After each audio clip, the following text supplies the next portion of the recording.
مظلومیت کی زندگی پر میں مختلف سمتوں اور جہتوں سے ایسے ایسے ڈرامے لکھواؤں گا، اس دہشت انگیز تصویر میں ہمارے باصلاحیت اداکار ایسے ایسے رنگ بھریں گے کہ مغربی دنیا رو رو کر بے حال ہو جائے گی اور ڈھیروں ڈھیر روپے ہمارے قدموں میں ڈھیر کر دے گی تاکہ ہم ایسے اور ڈرامے بناتے رہیں۔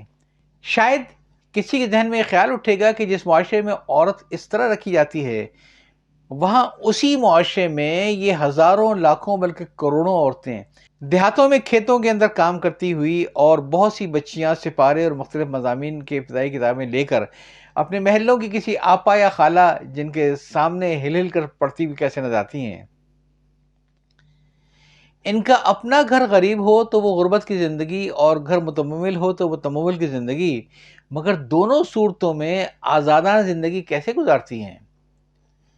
اسی طرح شہروں میں لاکھوں لڑکیاں اسکولوں اور کالجوں میں جاتی ہوئی کیسے نظر آتی ہیں۔ امتحانوں کے نتائج بھی ایسے چھپتے ہیں جن میں لڑکوں کے مقابلے میں لڑکیاں عموماً سر فہرست ہوتی ہیں۔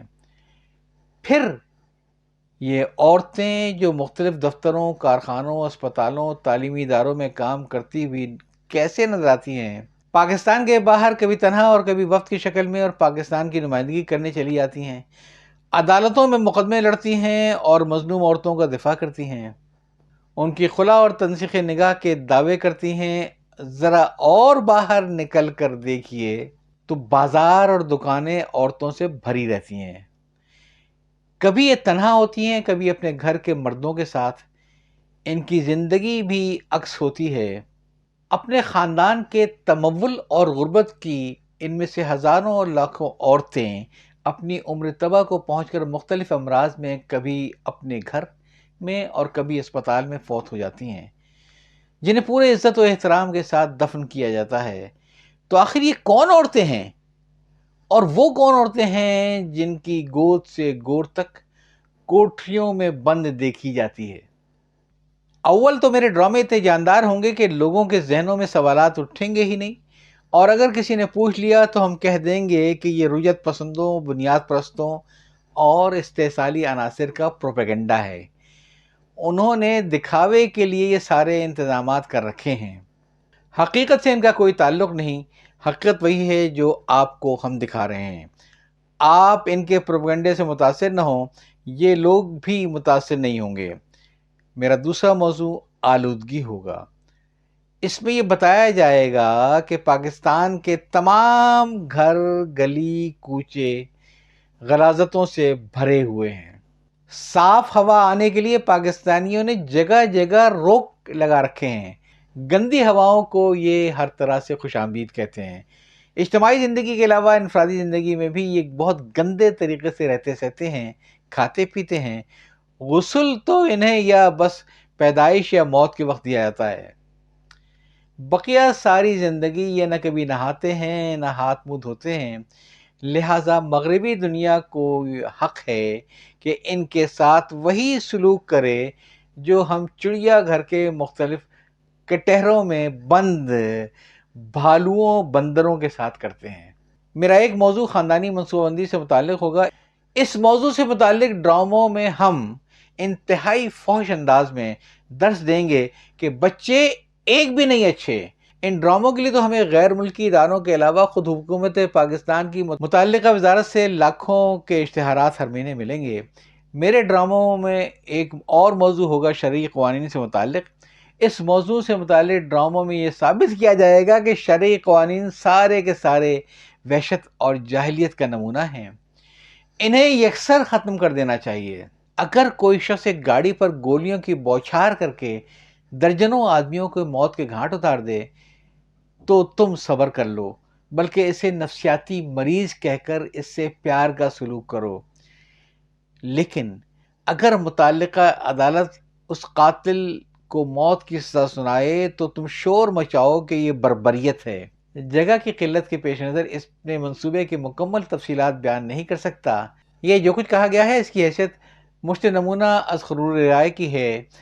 اس سے آپ کو اندازہ ہو جائے گا کہ میرا منصوبہ کتنا جاندار ہے، نفع بخش ہے۔ کہیے آپ میری مجوزہ کمپنی عین غین فے میں کتنا روپیہ لگانے کے لیے تیار ہیں؟ پھر نہ کہنا ہمیں خبر نہ ہوئی. یا چاہتا ہوں. اللہ حافظ.